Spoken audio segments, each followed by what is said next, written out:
Assalamualaikum warahmatullahi wabarakatuh. Kami dari kelas IF 4610 akan mempresentasikan code dari program token recognizer dan parser kalimat. Di sini ada saya Katilia Dia Prameswari dengan NIM 13012233320. Saya Benita Lisnaini dengannya 130 122 31141. Saya Zahra Zarudin Maulidani dengan NIM 130120181. Baik, di sini kami akan langsung mulai saja dengan pembuatan fungsi untuk token recognizer-nya. Baik, di sini merupakan token recognizer yang bertujuan untuk mengenali token dalam kalimat dan mengelompokkannya ke dalam kategori SPOK. Sebelum itu, di sini kami melakukan deklarasi pada daftar kalimat yang telah kami tentukan.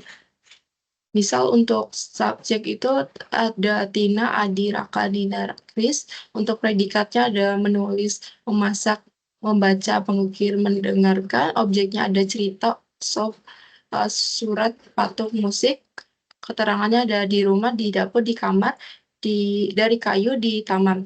Kemudian FA ini adalah directory yang berisi set dari masing-masing kategori, yaitu SPOK, dan dengan kunci dengan kategori sebagai kuncinya, dan nilainya itu ada dalam set setiap katanya, misal Tina, Adi, Raka, Nina, Kris.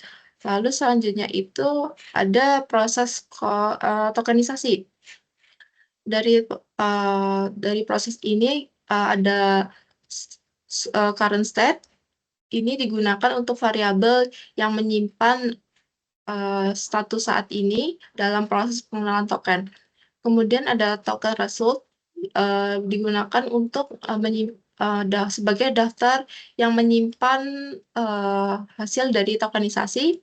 Kemudian untuk for parse in karakter plus subjek plus predikat plus objek itu merupakan perulangan untuk menghandle ketika di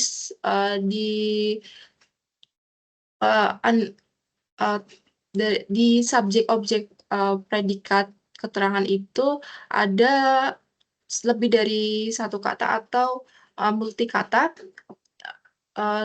yang kemudian kita akan ubah, untuk sementara itu kita akan ubah spasinya menjadi underscore. Kemudian kita akan memecahnya menjadi kalimat tersebut menjadi token berdasarkan spasi. Kemudian kita akan melakukan pengenalan token, di mana yang pertama kita akan mengubah bentuk dari sebelumnya. Kita sebelumnya mengubah spasi menjadi underscore, kemudian kita ubah kembali menjadi spasi. Kemudian kita melakukan pencocokan token berdasarkan kategori FA ini. Jika current state-nya jika cocok, dia akan menyimpan ke token result-nya. Kemudian untuk current state-nya itu dia akan diubah. Kemudian dia akan menyimpan hasil tokenisasinya.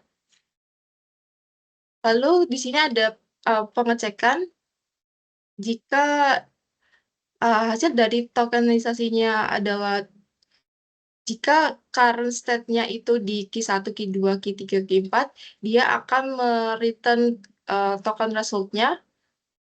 Jika tidak, dia akan return false-nya. Selanjutnya untuk parse kalimatnya akan dijelaskan oleh teman saya. Oke, selanjutnya di sini ada fungsi parser kalimat, di mana fungsi ini itu akan memeriksa apakah urutan token yang udah dihasilkan dari fungsi sebelumnya, yaitu token recognizer, itu udah sesuai sama aturan yang kita tentuin.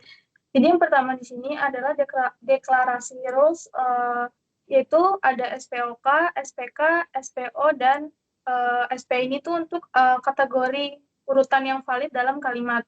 Selanjutnya ada token stack, di mana token stack ini nantinya akan menyimpan urutan kategori yang ditemukan.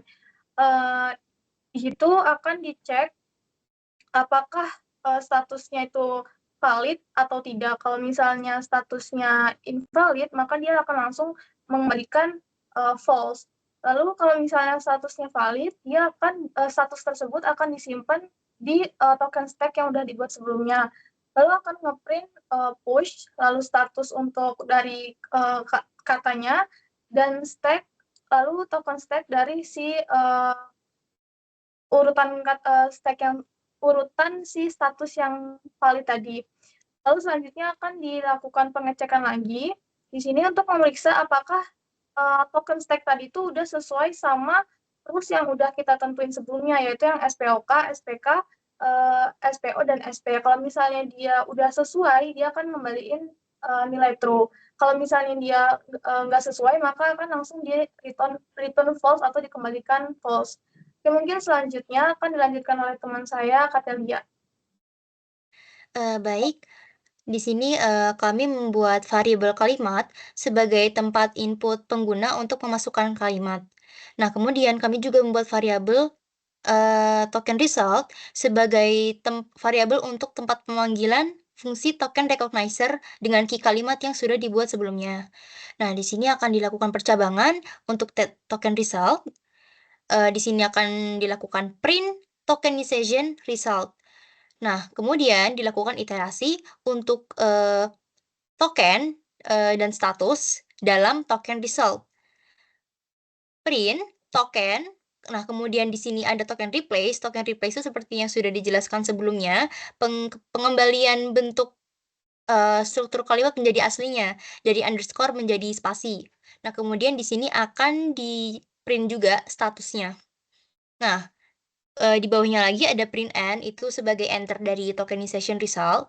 Nah, di bawahnya ada percabangan untuk parser kalimat token result yang sudah dijelaskan sebelumnya. Nah, di sini akan dilakukan print kalimat valid apabila parser tersebut mereturnkan sesuai dengan yang ditujukan. Nah, kalau misalkan tidak mereturn sesuai yang ditujukan atau return false, maka akan print kalimat tidak valid. Nah, di sini sudah keluar dari percabangan in token result, nah kita akan keluar. Kalau misalkan dia tidak masuk ke percabangan token result, dia akan otomatis melakukan print kalimat tidak valid.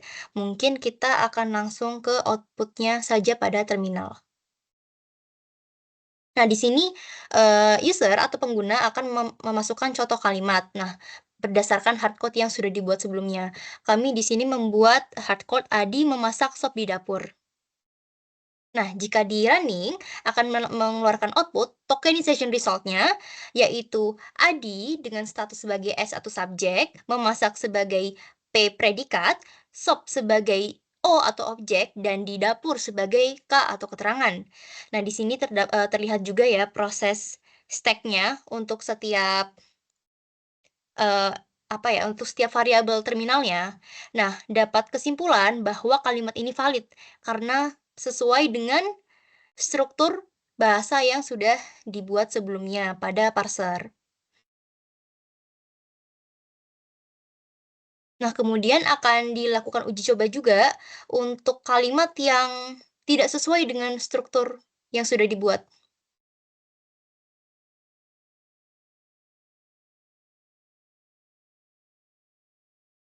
Nah, terlihat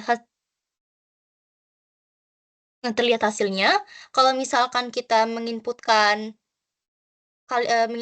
kalimat yang tidak sesuai dengan struktur bahasa yang sudah dibuat, maka mesin akan melakukan output kalimat tidak valid. Mungkin sekian penyampaian cara kerja code dari token recognizer dan parser ini. Apabila terdapat kesalahan dalam penyampaian dan mungkin pengerjaan tugasnya, kami mohon maaf yang sebesar-besarnya. Terima kasih. Saya tutup. Wassalamualaikum warahmatullahi wabarakatuh.